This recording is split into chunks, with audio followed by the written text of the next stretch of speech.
Good morning from WKYT News. I'm Bill Bryant. We welcome you to Kentucky Newsmakers. Later, Kentucky Attorney General Daniel Cameron will join us. We'll talk about issues facing the state's top prosecutor, including a renewed emphasis on the opioid crisis. Daniel Cameron a little later.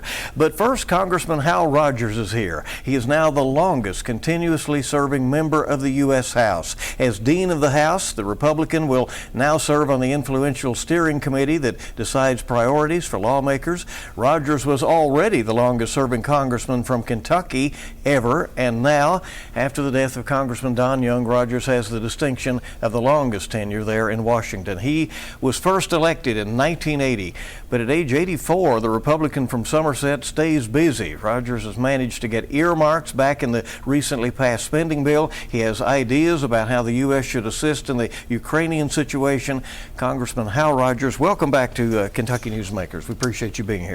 Thank you, Bill. Good to be with you again. I know there is no joy, certainly, in the death of a colleague, and particularly that someone you were friends with, that you said many were. Yeah. When you think about that, though, is it hard to believe that you now have achieved this status as being what some call father of the house?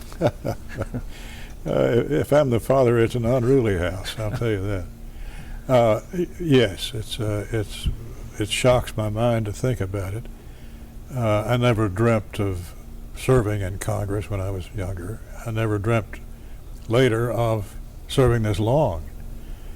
But, you know, you pick up and learn things as you go along, and I've been able to put a lot of that to use for my district. With that ultimate seniority now comes an automatic assignment on the House Steering Committee. That will give you some additional influence in terms of who's on other committees and some of the flow of legislation, right? Yeah, the Steering Committee is sort of the Republican leaders group that he uses to rule. And it decides who serves on what committee of the House, which is terribly important to every member, to try to represent his district, their district.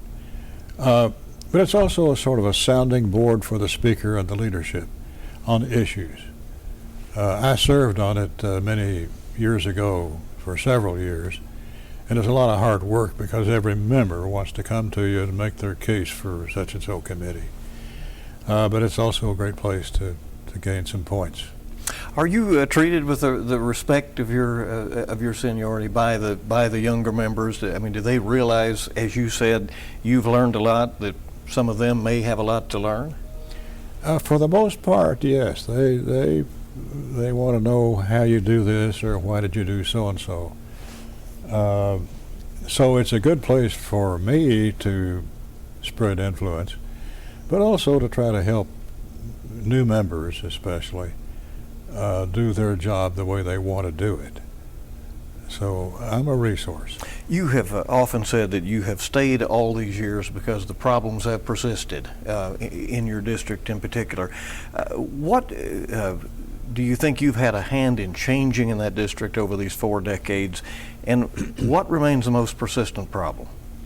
When I first got elected, the first weekend, I had the Corps of Engineers helicopter me with their leadership the length of the Cumberland River, all the way from up in Harlan County, all the way down through Cumberland Falls, to try to figure out a way to stop the flooding that perennially hit those communities. And out of that grew this long program, it's still going on, of building flood walls or levees or cut-throughs or tunnels or what have you to stop the flooding. And I'm happy to say, since that time, we have not had a single flood in any of those towns. Now, out in the county, outside the flood wall, not so good, but inside the town, it works. So we tackle flood control. We also have tackled the drug problem. OxyContin got its start there, and we formed an organization called UNITE, which stands for Unlawful Narcotics Investigations, Treatment, Education, a holistic approach to the problem. And that's been going on ever since with great results. Thousands of people involved in it, especially young people. And now we've taken it national. We have a national summit every year of the Unite program to try to take that model that worked here and do it nationwide. You were one of the first in a position of power to hold the drug makers responsible Yes. for what they had done, and you insisted on that. Yes, absolutely. Well, Unite works.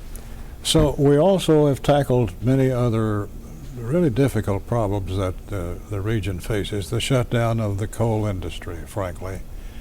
The doing away of the tobacco support program was very important in our small town region. But I think the one that I'm sort of most proud of is the newest one, and it's called SOAR, S-O-A-R, Shaping Our Appalachian Region. Back in Governor Steve Beshear's time, I had the idea that we could gain so much job programs with the internet. And so I set out to run the internet throughout my district.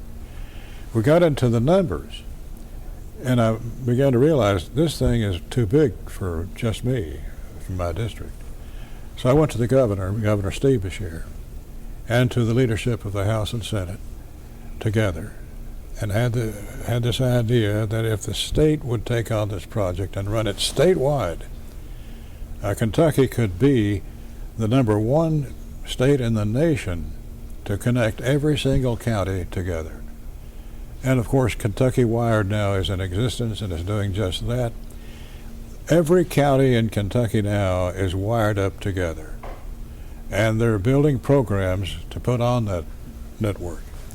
So that gives us the chance through the SOAR organization to think big thoughts and to think differently and to think that this can be done even though it's big. What's been the thing that's been the most elusive, the most difficult issue that you still think needs some work? Well, there's a whole bunch, but I think the attitude change that I have seen, and I'm seeing now, the attitude within people's minds that we can do this and we can do that.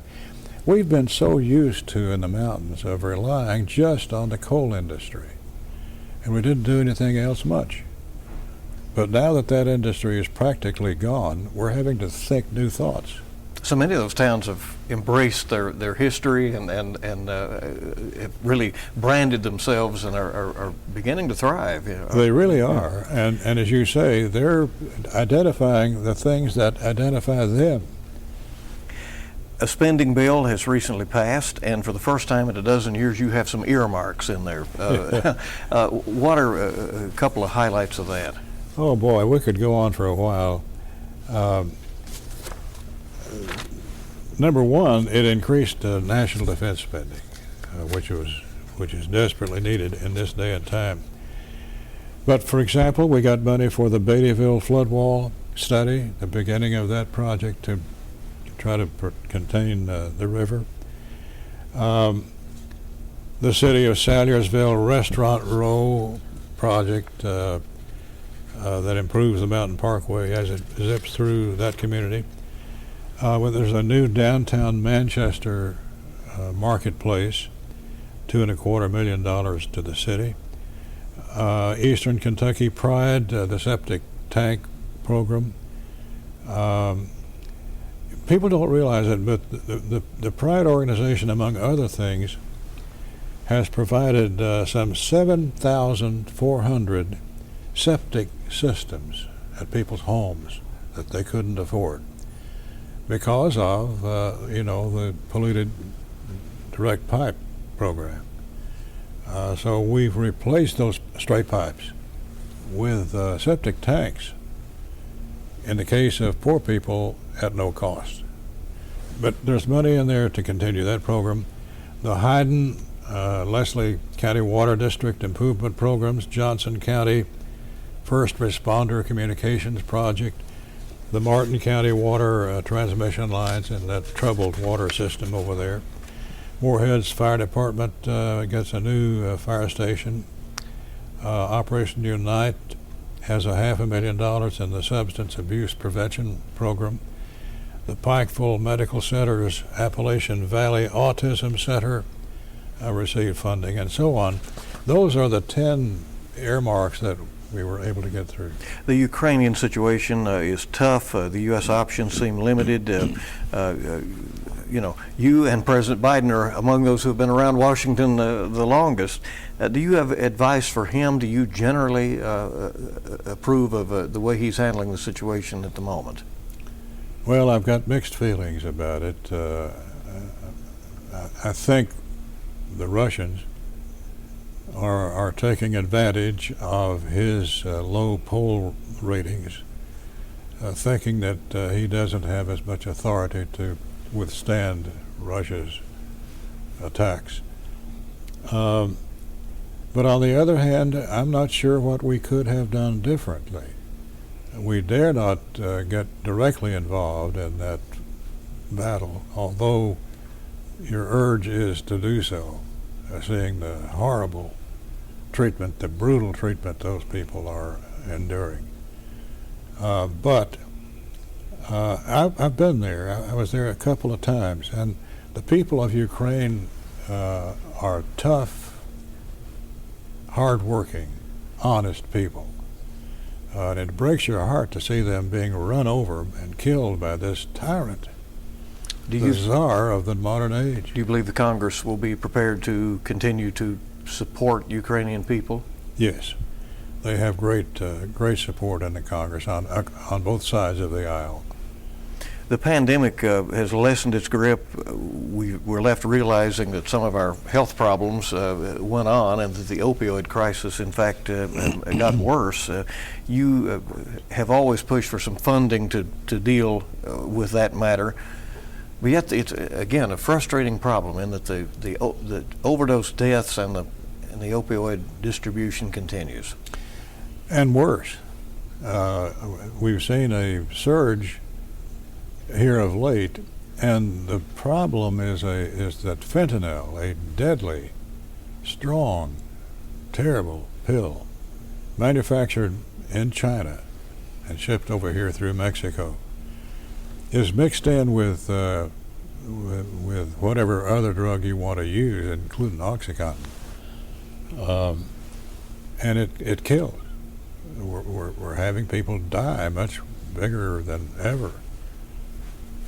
Congressman, congratulations on your rising to this position, the longest-serving member of Congress, and I know that you'll continue to be busy. I mean, you're running for re-election this year, right? Yeah, sure am. Well, I want to do this job as long as I'm able, and as long as the people want me to. I mean, they may decide they've had enough of me. We'll see. Thank you for coming by. We appreciate it. Thank you, Bill. We hope you'll stay with us. We'll be back with Kentucky Attorney General Daniel Cameron on Kentucky Newsmakers.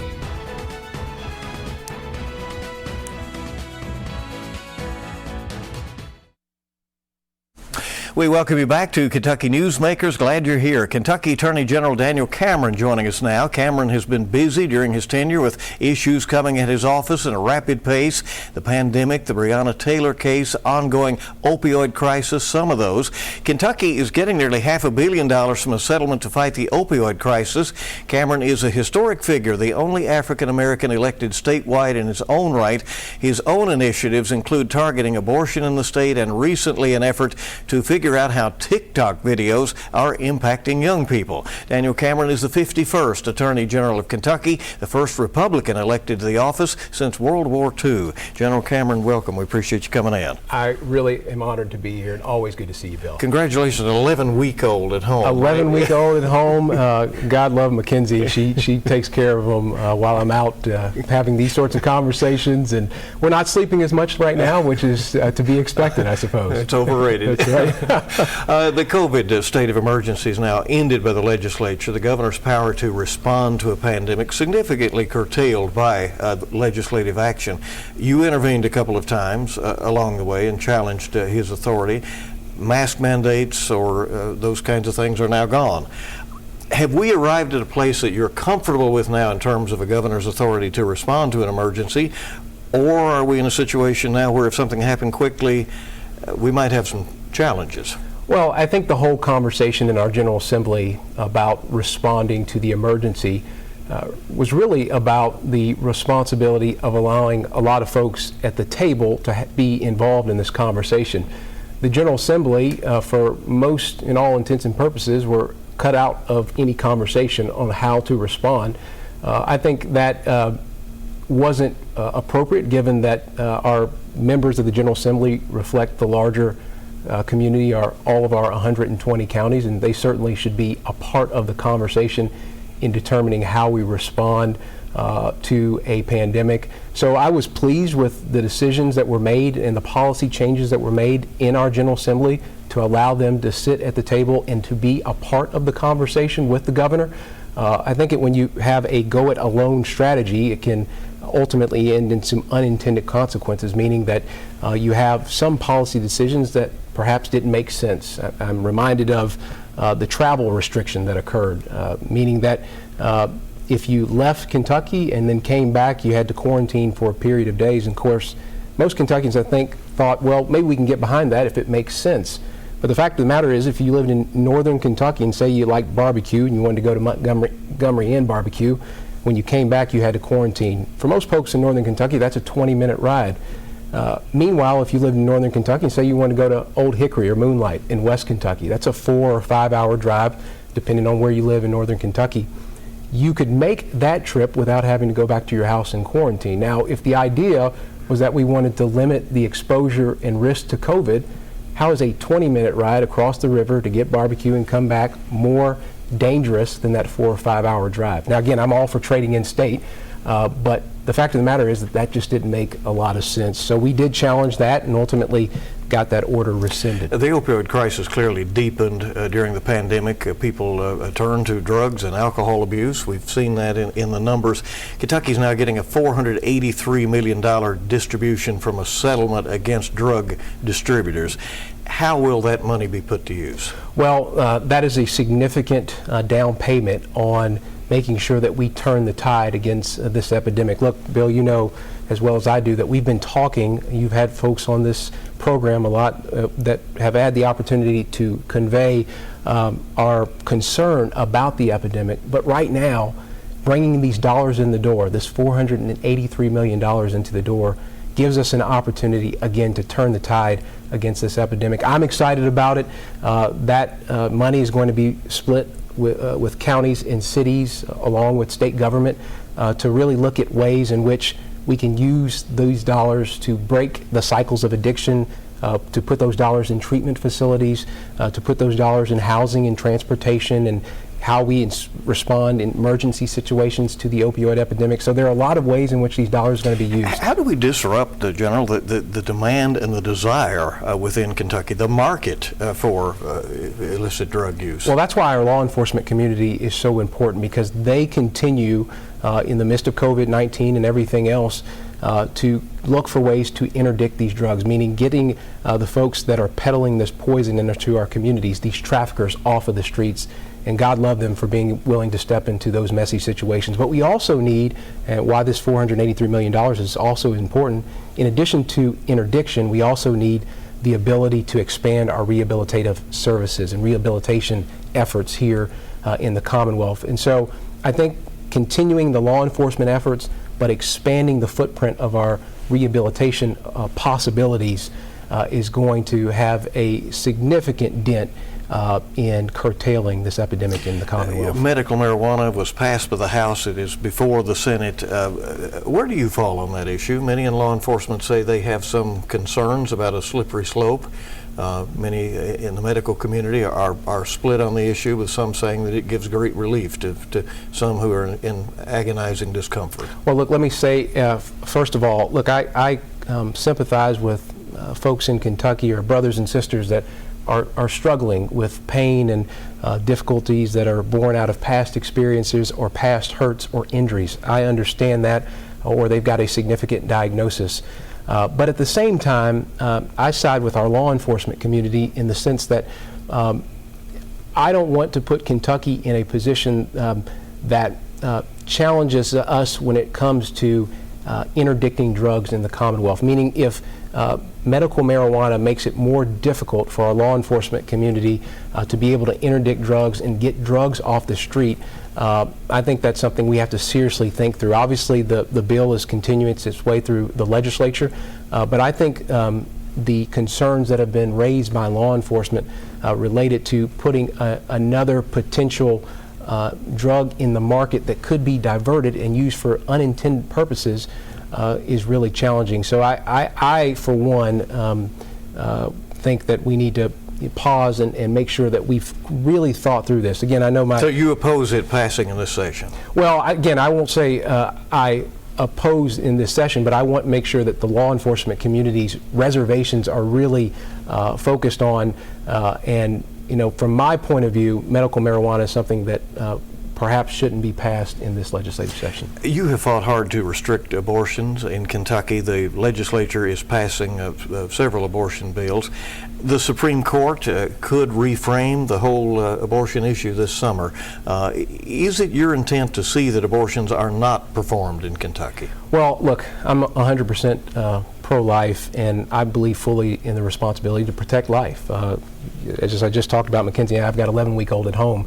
It really focuses your priorities when it comes to life. And so in our office, we're going to do everything we can to stand up and defend life, whether it's standing up to defend the ban on live dismemberment abortions that was passed in a bipartisan way a few years ago, or if it's continuing to defend a ban on abortions that are based on discrimination. We are going to continue to stand up for that. I think the Dobbs case is really important. I honestly think Roe's days are numbered. I think the more that folks have an opportunity to see images of their child while in the womb, to hear that heartbeat, that can change a mindset or view as it relates to abortion. So I value Kentuckians' views on this in that we want to value the lives of the unborn. I'm going to continue to support that position and look forward to a day where Roe v. Wade is no longer the law of the land. You have taken on the human trafficking issue in Kentucky. Do you think the public understands the scope of that issue, and is there something the public can do to assist? Well, on the human trafficking front, we just launched back at the end of last year the Your Eyes Save Lives campaign. It's a campaign that is simple, but the message is a big one, which is that our eyes, your viewers' eyes, can save the lives of somebody that might be subjected to human trafficking. And so it's an important message for us to share. We have tried to double down on our efforts to make sure that folks all across the Commonwealth, whether it be our sheriffs or our police chiefs and their respective departments or offices, have the information necessary to better investigate these cases. You recently joined some other attorneys general in authorizing a study to see what impact TikTok apps have on young people. What are your concerns? Well, we are just the preliminary stage of investigating or looking into information related to TikTok and other online platforms. Our concern is that perhaps children are being used or being compelled through algorithms to look at material or content that is not healthy for them. Look, as a new parent, this is certainly important to me, and I know it's important to parents all across Kentucky that we make sure that these online platforms are safe for our children to be on. Russia's invasion of Ukraine has moved a lot of Kentuckians to action, including some who've had symbolic events and so on, but some others have raised and sent money to try to help. Your office has raised some concerns about potential scams as it relates to that. Yeah, so obviously whenever there is a situation of this magnitude, or if you take the storms that occurred in South Central and West Kentucky, there are going to be bad actors that try to take advantage of that and send emails or other solicitations posing as individuals or organizations that are meant to help and help fund support for Ukraine or fund support for folks down in West Kentucky or South Central Kentucky related to the storms. We just want to make sure people are mindful in checking those email addresses and making sure that they're not providing any sensitive information related to banking accounts or social security numbers over emails. Obviously, be very mindful of the folks that you're engaging with on those particular issues. About 30 seconds or so left. Do you intend to run for re-election in 2023? Well, I tend to be on the ballot in 2023. Mackenzie and I are undertaking a conversation right now about what that looks like for us. Obviously, with a newborn at home. Now, hang on a second. I'm hearing something here. You tend to be on the ballot. You didn't say necessarily for Attorney General. Well, I intend to be on the ballot, and we'll see. You're not saying for Attorney General. Well, I certainly. Are you looking at the governor's race? Well, we're looking at all sort of everything that's on the table, and obviously, being in this office has been a great honor, and have been grateful for the opportunity to serve Kentuckians in the AG's office. But yeah, we're looking to see what ultimately could happen. Well, let us know. Yes, all sir. right. Stay with us. We'll be back on Kentucky Newsmakers.